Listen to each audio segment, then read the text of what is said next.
kuniga o'zi mana Damas'ni arenda haydab 150 ming 200 ming pul topadigan bo'lsam, bu mashinani o'zi bilan uzoq yo'lga bora olmaydigan bo'lsam, o'sha yo'l kirani o'ziga qancha pulim ketib qoldi? Men oddiy kambag'al xalqning ichiga yuraman-da men. Mana Damas mashinam bilan tirikchilik qilaman-da.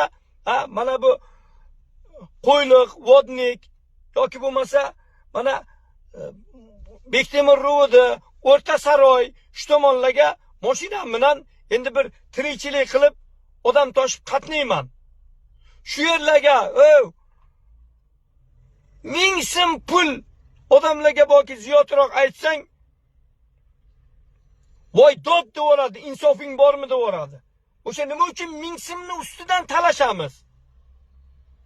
Chunki o'sha yo'qda, bizga borki bir qiyinchilikda. Menga o'xshagan ham